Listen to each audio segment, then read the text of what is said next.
اچھے ہوتے نہیں بادام کاجو، کھا لیے 100 گرام صبح، 100 گرام شام، 100 گرام اگلے دن، ایک ہفتے میں 1 کلو کھا لیے، تو سچ بتاؤ فائدہ ہوگا نہیں ہے جی؟ نہیں ہوگا، نہ تم نے کھائے نہ تمہیں پتا، بس ہلا دی ہاں، یہ سیکھ لیا، یہ غلط ہے۔ ابھی کہا تھا سوچو کیا کہا جا رہا ہے بھائی سمجھو، ہنسی ہنسی میں سمجھو دین، فائدہ نہیں ہوگا، بلکہ کیا ہوگا، اس کی آنتوں میں خشکی آ جائے گی، خونی بواسیر ہو جائے گی، اس کو بواسیر کا مرض ہو جائے گا۔ یہ فائدہ ہوگا کاجو اور بادام سے۔ جب آپ کثرت سے کاجو بادام کھائیں گے تو یہ نقصان ہوگا۔ امت کو اس کاجو بادام نے یہی نقصان دیا کہ سب کے بواسیر ہو رہی ہے، سب خونم خون ہے، علاج کچھ نہیں۔ علاج کیا ہے؟ اس لیے جن حضرات نے اپنے بچوں کو کاجو اور بادام کھلایا ہو، اس کے پش پشت آپ سمجھ لیجئے، ٹھیک ہے، ABCD پہ چڑھایا ہو، PIG پگ پہ بٹھایا ہو، وہ سمجھیں یہ کاجو بادام۔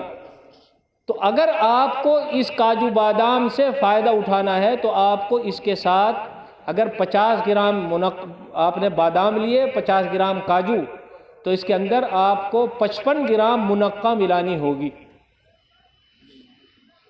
اب سبحان اللہ کہیے جس کی سمجھ میں آ رہی ہے، کیا ملائیں گے اس میں؟ منقع۔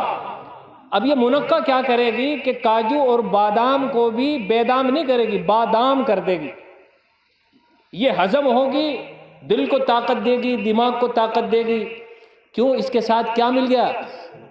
زور سے بتاؤ، منقع مل گیا۔ یہ جو تعلیم ہے قرآن و حدیث، اگر آپ نے اس کو اس کاجو بادام کے ساتھ بمقدار منقع نہیں ملائی، سب کے بواسیر ہو جائے گی، اور ہو رہی ہے، ہوتی رہے گی۔ یہ اس کا علاج ہے۔ نہیں سمجھے؟ یہ اس کا کیا ہوا؟ کسی کو دیکھ لو، مجھے آج تک کوئی نوجوان ایسا نہیں ملا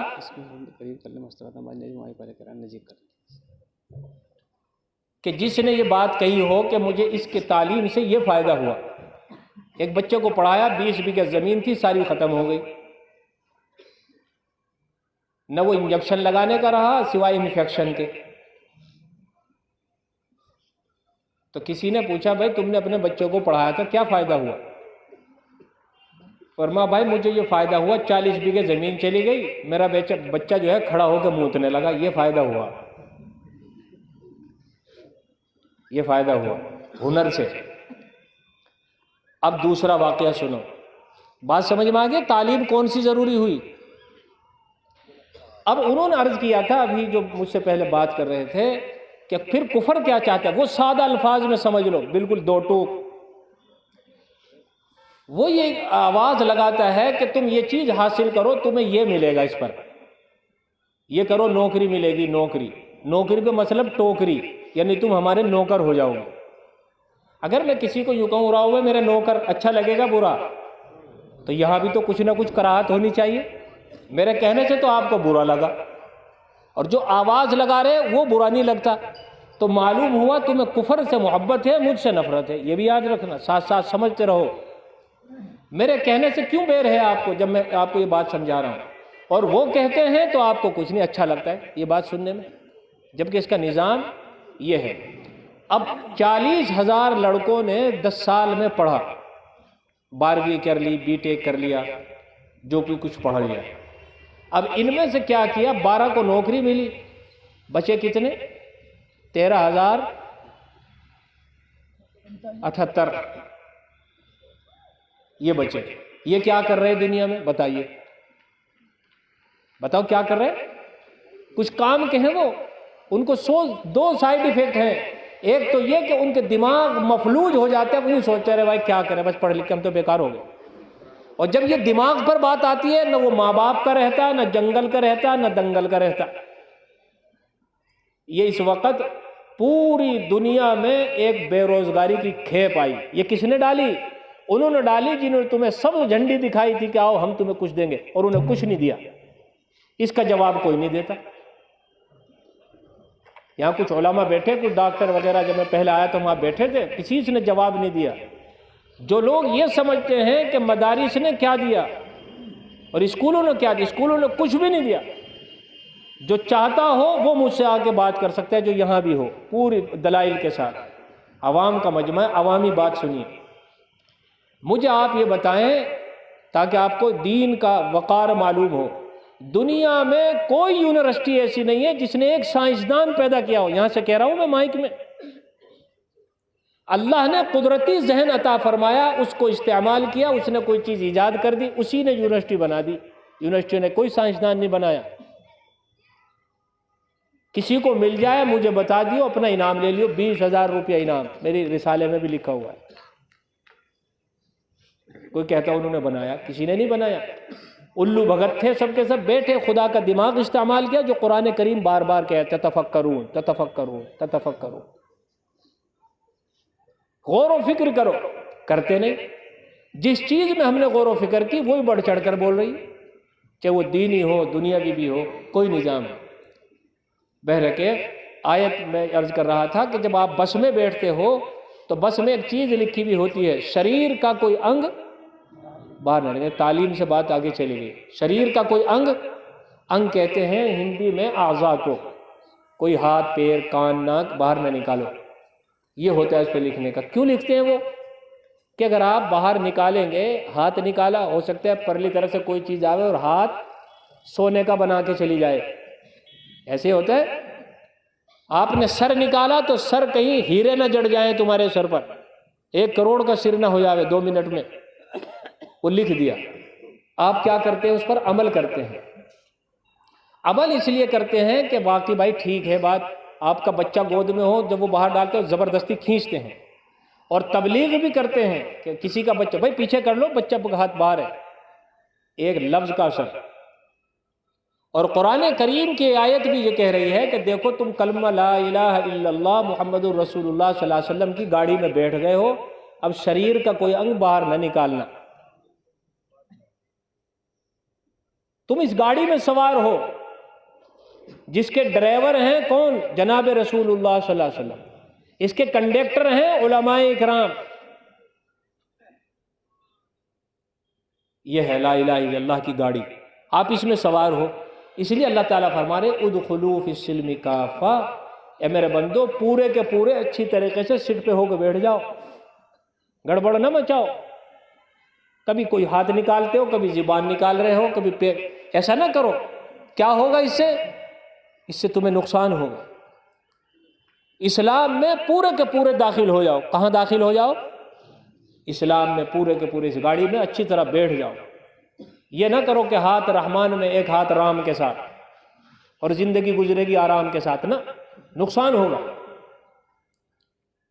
دو کے ساتھ کبھی نہیں چل سکتے۔ ایک امام صاحب تھے پتلے پتلے سے، انہوں نے 2 شادیاں کر لی، ایک اوپر رہتی تھی ایک نیچے۔ اب یہ نہ سمجھنا، ان کے اندر بہت روحانی طاقت ہوتی ہے۔ اللہ والوں کے یہاں 85 سال میں بھی بچے پیدا ہوئے ہیں، اور تم جوانی میں ریٹائر ہو گئے۔ یہ گناہ چھوڑنے کی برکت ہے۔ کبھی سوچے امام نے 2 کر رکھی تو 4 بھی کرے، تمہارا کیا جا رہا ہے؟ اتنی طاقت ہوتی ہے اللہ والوں میں، کیونکہ گناہ نہیں کرتے، وہ گناہ چھوڑ دیتے۔ لیکن ایک حق تلفی ہو گئی، 2 پہ بات رہو، 2 جگہ اگر جڑو گے، جیسا تمہاری حالت ہو گئی۔ اب نمبر تو تھا نیچے والی کا، جا رہے تھے اوپر، وہ نیچے والی نے دیکھ لیا، پیر پکڑ لیا، کہاں جا رہے؟ اوپر والی نے ہاتھ پکڑ لیا، کہاں جا رہے میرے نمبر پر؟ 2 کی محبت میں امام صاحب کے 2 ہو گئے بیچاروں، نقصان ہو گیا۔ تو تم نے بھی یہ حالت کی ہے، دوستی اللہ سے گانٹھی، بدعت تو خرافات میں بھی ایک ٹانگ ادھر رکھ رکھی ہے، ایک ادھر کو، کہ جدھر کو حلوہ ملے گا ادھر ہی کو جلوہ ہوگا ہمارا۔ تم چر کے رہ گئے، تمہیں چیر کر ڈال دیا۔ شاید یہاں 10 گھر بھی ایسا نہ ہو جو آرام سے رہتے ہو، محبت سے رہ رہے ہو، تم چر گئے ہو۔ تم نے جن کا ساتھ دیا، کفر کے ساتھ، بدعت کے ساتھ چیر دیا، اللہ نے پھر بھی بچا لیا۔ تو اس لیے قرآن کریم میں جا بجا اللہ تبارک و تعالیٰ نے اس بات کو بیان فرمایا کہ دیکھو جو تم نے وعدہ کیا ہے مرتے دم تک اس کو نبھانا ہے۔ اللہ تعالیٰ سے ہم نے وعدہ کیا ہے، آپ کے ساتھ کسی کو شریک نہیں ٹھہرائیں گے۔ جو آپ کا حکم ہے خوش دلی کے ساتھ، رضا کے ساتھ اس کو پورا کرے۔ یہ ہم نے اللہ تعالیٰ سے اقرار کیا۔ اس گاڑی میں بیٹھنے کے بعد ٹکٹ کہاں تک کا کٹا ہے؟ جنت تک کا۔ یہ ٹکٹ کٹ گیا ہے۔ کوئی راستے میں کود کے بھاگے تو گڈھوں میں پڑے گا۔ ایسا تو ہے نہیں کہ راستے میں کود گیا اور کوئی ہوٹل میں جا کے پڑ گیا ہے، وہاں جا کے اس کو سکون ہوگا، ایسا نہیں ہوگا۔ ہاتھ پیر ٹوٹیں گے، نقصان ہو جائے گا۔ اللہ تعالیٰ فرماتے ہیں ادخلوا فی السلم کافہ، اے میرے بندو اسلام میں پورے کے پورے داخل ہو جاؤ۔ اسلام کسے کہتے ہیں؟ کسے کہتے ہیں بھائی اسلام؟ حضرت تھانوی رحمۃ اللہ علیہ نے فرمایا کہ آدمی ٹرین میں سفر کر رہا تھا، ہمارے اسلام کی جانکاری کہاں تک ہے؟ اس کا ایک بچہ تھا، ٹرین میں بیٹھا ہوا تھا، اس کا نام تھا اسلام۔ لڑکے کا نام کیا تھا؟ اسلام۔ وہ ٹرین سے اتر کر پانی پینے چلا گیا، ٹرین چل دی۔ اب باپ کی محبت بیٹے کے ساتھ، جب ٹرین چل دی تو باپ کو جوش میں بچوں کو آواز لگے ارے اسلام۔ اب جتنے سب بیٹھے تھے کھانے والے کہنے لگے زندہ آباد۔ کیا کہا بھائی؟ زندہ آباد۔ اور باپ نے دھمکا تمہارا بیڑا الٹ جائے، کمبختو میرے بچے کا نام ہے اسلام۔ سب کہنے لگے ہم نے سوچا مذہب اسلام کا نعرہ لگا رہا، ہمیں پتہ کچھ نہیں ہے کہ نعرے کی ضرورت ہے یا سارے کی ضرورت ہے۔ یہ الفاظ یاد ہے۔ تو ہمارا تعلق اپنے مذہب کے ساتھ یہاں تک ہے۔ جو لوگ اسلام میں پورے داخل ہوئے میرے دوست بزرگوں، انہوں نے دوسرے لوگوں کو بھی اسلام میں داخل کیا۔ اب میں 3 چیزوں کی طرف آتا ہوں اس میں، حدیث پاک کا ترجمہ کر۔ حدیث آپ حضرات کے سامنے پڑھی، ایک طویل حدیث ہے، اس کا ایک ٹکڑا ہے الرضاعۃ غنیمت۔ آپ صلی اللہ علیہ وسلم نے فرمایا میری زندگی کا جو نصب العین ہے، ٹارگیٹ ہے، وہ صرف یہ ہے میں اللہ کو راضی کر چلا جاؤں۔ یہ کس نے کہی بات؟ کس نے کہی؟ حضرت محمد صلی اللہ تعالیٰ علیہ وسلم نے فرمائی میری زندگی کا نصب العین جو ہے ٹارگیٹ، وہ اللہ کو راضی کرنا ہے۔ کس کو راضی کرنا ہے؟ اللہ کو۔ اب یہاں سے بات آتی ہے کہ ہم ادخلوا فی السلم کافہ کی جو مقدار ہے شریعت نے متعین کی ہے، وہ کس طرح سے ہموار کریں۔ جہاں ہمیں کمی کوتاہی ہے، نمبر 1 چیز تو یہ ہے، اللہ تعالیٰ نے فرمایا ان اللہ یحب التوابین ویحب المتطہرین۔ کیسی خوبصورت بات ہے، اللہ کی قسم کھا کے یہ بات کہی جا سکتی ہے۔ اگر یوں کہا جاوے تم جنت میں چلے جاؤ، یہ اتنی خوشی کی بات نہیں ہے جتنی خوشی کی یہ بات ہے کہ اللہ یوں کہے اگر تم یہ کام کر لو میں تم سے پیار کروں گا۔ یہ ہے اصل چیز۔ جب اللہ کہے، اللہ تعالیٰ نے فرمایا اے میرے بندو دیکھو، اگر تم 2 کام کر لو تو تمہارا رب تم سے پیار کرے گا۔ بولو زور سے سبحان اللہ کہو۔ یہ کہا تمہارا رب تم سے کیا کرے گا؟ ہم جیسے نالائقوں سے اللہ تعالیٰ کیا کہہ رہے ہیں؟ میں تم سے پیار کروں گا۔ سبحان اللہ۔ ہم جیسے گندوں سے، نالائقوں سے، جن کی رینٹ چلتی ہو، تھوکیاں، بیڑی کے سٹیاں، گٹکے، ایسے گندے سندے لوگوں سے اللہ کیا فرما رہے ہیں؟ میرا تمہارا رب تم سے پیار کرے گا۔ اور 2 کام کون سے کرنے تمہیں؟ پہلا کام یہ ہے توبہ کرنی ہے۔ کیا کرنی ہے؟ توبہ۔ اور دوسرا کام کا کیا فرمایا؟ ان اللہ یحب التوابین ویحب المتطہرین، کہ جب تم پاک رہنے لگو۔ اب پاکی 2 طرح کی ہے، ایک اندر کی، ایک باہر کی۔ یہ دونوں چیزیں بہت مختصر سنیے۔ سب سے پہلے توبہ۔ جب آدمی ناپاک ہوتا ہے اور زمین پر پیر رکھتا ہے، تقریباً 20 احادیث ہیں جن کا خلاصہ یہ ہے کہ زمین کب کپاتی ہے اور اللہ تعالیٰ سے یہ عرض کرتی ہے اے اللہ مجھے اجازت دے دے، تیری اس پاک زمین پر یہ نجس ہو کر، گندا ہو کر زمین پر پھر رہا ہے، مجھے اجازت دے دے میں پھٹ جاؤں اور اس کو اپنے اندر نگل لوں۔ یہ زمین کہتی ہے۔ پھر آسمان کہتا ہے، مسلم میں ہے، اے اللہ مجھے اجازت دے، یہ ناپاک پھر رہا ہے تیری زمین پر، کپڑے ناپاک ہیں پیشام میں، منی میں، اور یہ گھوم رہا ہے تیری زمین پر، مجھے اجازت دے دو میں پھٹ جاؤں اور اس کو ہلاک کر دوں۔ سچ بتاؤ اگر تمہیں یہ پاور مل جائے تو کیا کرو گے؟ لیکن وہ اللہ ہے۔ کون ہے؟